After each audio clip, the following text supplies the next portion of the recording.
Oh, man. That's not a good start at all.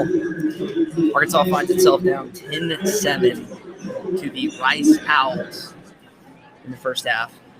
There's been a lot of KJ Jefferson comments already. You're welcome to hop in here at any point. This is kind of a little different from our game broadcast or our Hog Reaction Arkansas Game Day. You don't really text these days. You just reply on social media. There it goes. Now we're popping off. All right, we'll start at the top. Too many mistakes, Andrew. You're right. From getting a punt blocked, a shank punt, having opportunities. KJ looked early, like he had some guys open to the flat, and he just tried to wait, delay, take the deep ball. Did not look good initially, and I'm wondering. I asked the question. I don't know how you don't play Malik Hornsby in the second half at this point. It's 10-7. KJ is. I got my stats right in front of me. KJ he's 4 for 11 for 21 passing yards. Now, a couple of those have been drops by Mr. Traylon Burks, but I mean, still not ideal. Not ideal at all. Eli says we look like a JV high school squad at best. Yeah, this Arkansas football team is down to Rice. Rice in the first half. This is not Southwest Conference Rice. This is not a Rice team that's coached up by Ken Hatfield. This is a Rice team that, albeit, has a higher projected win total in Vegas over you.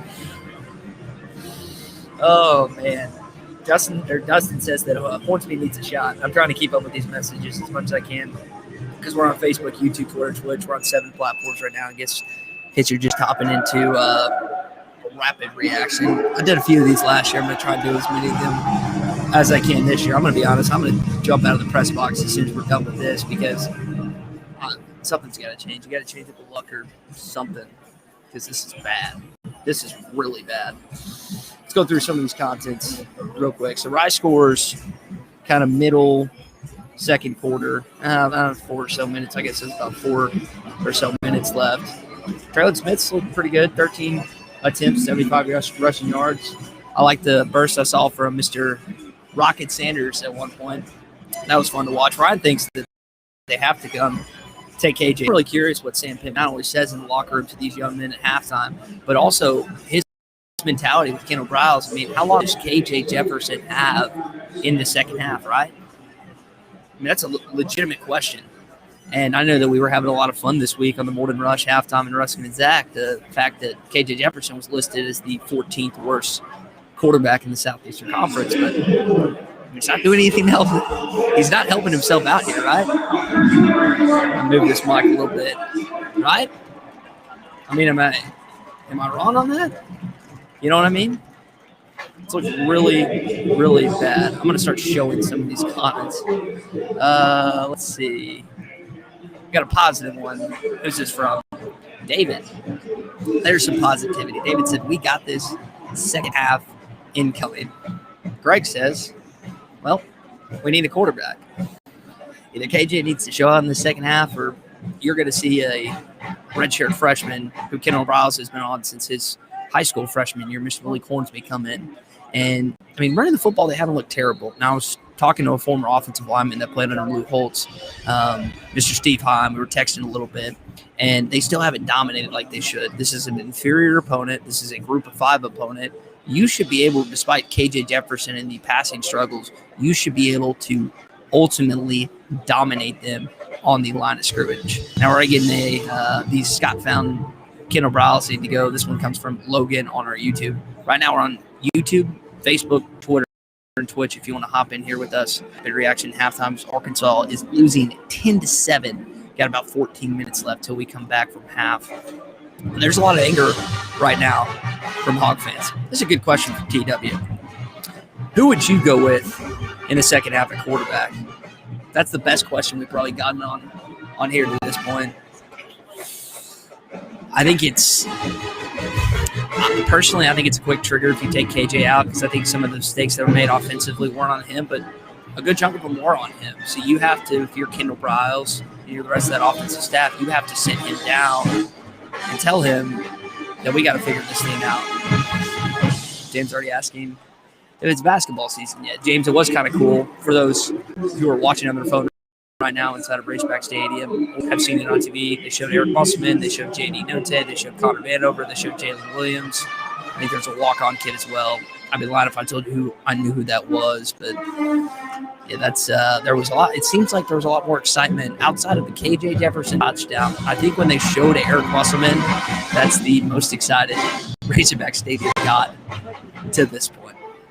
Man, we're getting a bunch of text in here this morning, so I'm gonna pull my game notes real quick and kind of go. We'll say one of the positives that's really stood out to me. Now, Traylon Burks, I think, over a combination of the injury stuff and whatever he's been dealing with this week. But can we say enough about Jalen Catalon? Has Mr. Jalen Catalon ever missed a tackle? I'm watching him today, whether it's coming up and run support, guys coming across the middle, a running back bouncing to the outside. He's just always there on the hop, making that sure-handed tackle. He is such a talented player, and I think that he's going to continue to rise up on draft boards. The way I watched him last year play and the way I've seen him this year, unless he has an injury or much more targeting penalties, knock on wood, that doesn't happen. I think that he's going to be a guy that every NFL GM is going to take a hard look at in the first round of this upcoming NFL draft. So outside of Jalen Catalon, what stood out to you? You're welcome to hop in here this morning. We've gotten a couple of Chad Morris 2.0s. Austin didn't add it on this, but we have gotten a couple of those on our rapid reaction here. By the way, did y'all see Chad Morris and Allen lost? They had a 68-game winning streak, I think. And in 2 games, Hutch was kind enough to point this out. They it fell and it broke like that. It was done. Hey, no bunny ears, Trey. Do the bunny ears thing. Let's see. What else we got? Outside of Traylon Burks. Scrolling through my notes. Oh, the Grant Morgan thing. I haven't talked about that yet. I'm surprised we haven't gotten more comments on that so far early, and I'm trying to decipher these as best I can, but there are so many right now. At one point, we had 170 viewers, and I'm probably over 100 comments on this program. Grant Morgan ejected. I don't know what isn't targeted anymore. I think that's kind of just subjective to whatever the referee's feeling that day. That look like targeting. Other hits don't look like targeting. I can't figure it out for the life of me. I'd have to watch that. I've watched it on the big screen a couple times, but I'd have to watch it maybe on a replay or something to see what they call. I know that Tommy and I that will be a hot topic on the show on Monday. I can't tell you again. I don't know. I didn't have a great view of it. I was assuming when they call targeting, they're probably going to kick the player out, unfortunately. But I know a lot of Hog fans were frustrated. Larry breaks up. He says the offensive line has been KJ time at all. It's like that, and the defensive line is still not getting pressure. To my knowledge, let me go back and double check. I'm going to pull up the stats here. They still don't have a sack. Rice has another sack than they do. That's unacceptable, period. End of story. I mean, if you're Jamal Ashley, if you're those guys on the defensive line, you have to get to the quarterback. I don't care if it's McCaffrey. I don't care if it's Green. You got to hit him and put him in the turf. And you have to do it against Texas. And if they play like this against Texas, and I know it looks bad right now, and it is bad because you're down 3 to Rice at halftime. But I think they're going to ultimately win this game. I have confidence enough in Sam Pittman and this staff to figure it out. But if they play like this against Texas, Texas is going to come in here and beat you by 30. This is going to be an embarrassment next week. And there's been so much hype. There really is, I'm going to be honest, this game hasn't given the fans a ton to cheer about. It's not a great crowd today. Lower bowl, I don't know, 3/4 full. South end zone with the sun, not great. There's a lot of seats in the upper deck. I'm curious what the attendance look like in Texas this week. It's not great here inside of Razorback Stadium. We're about 9 minutes out to start. Let's go through some more of these comments. That was a question TW asked. We're at the same. KJ Jefferson.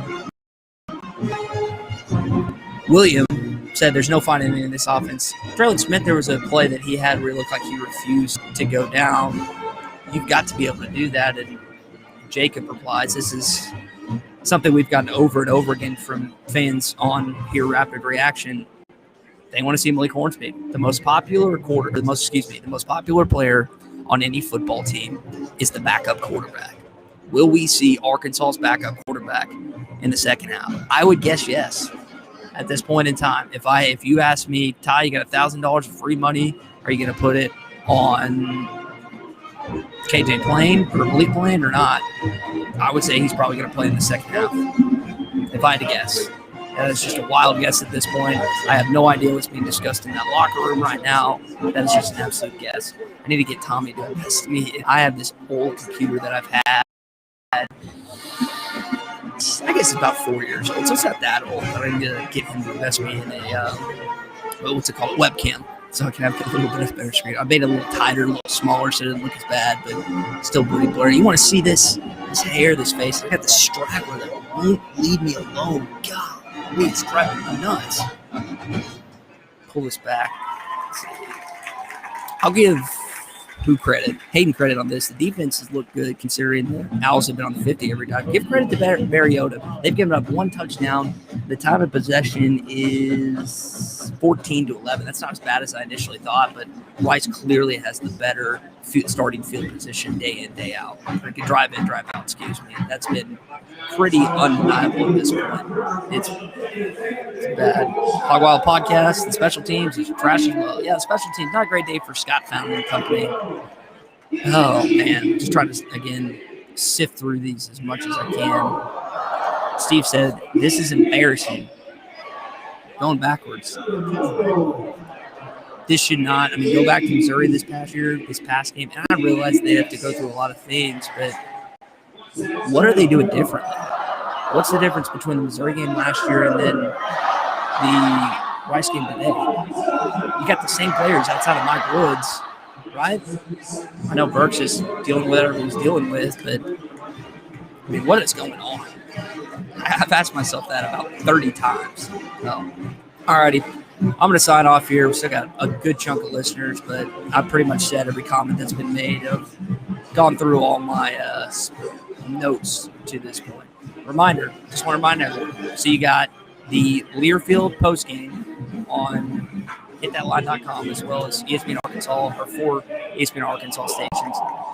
And then you'll also have Hog Reaction with Drew Barrett and Zach Ards following the game. Now, they'll be on Facebook, YouTube, Twitter, Twitch like I am now, plus those 4 stations and hitthatline.com. And you can actually call in and voice your opinion rather than just comment like you are now. So this is great, and this is a good halftime kind of thing that you do that. And I also want to remind everyone, tomorrow, myself and John David White, hopefully JD gets some PT in the second half. I've been looking for him. I haven't seen him, but we'll talk about just kind of this game. Hopefully it will end tomorrow, early Sunday morning. I'll get that podcast out as soon as I can on Sunday. Just search Hit That Line wherever you listen to podcasts. It's on the Breed and RV Hit That Line podcast network, iTunes, Google Play, SoundCloud. It doesn't matter. But again, that is the only Arkansas player podcast in the state right now. And I think someone eventually is going to copycat it and do it. But the only place that you can hear from a player every single week in a long-form podcast, not just 5 or 10 minutes, 10, 15. This is a 45-minute to an hour podcast. It is Huddle Up with John David White and myself, and we'll release it tomorrow. It'll be episode 2. So that's going to be Ty Richardson signing off. I'm leaving the press box. I'm going to go sit with my buddy Cole over in his seats because this is a disaster thus far, and something else is going to change up. We'll have, again, Hog Reaction following the Learfield postgame. We'll see you then.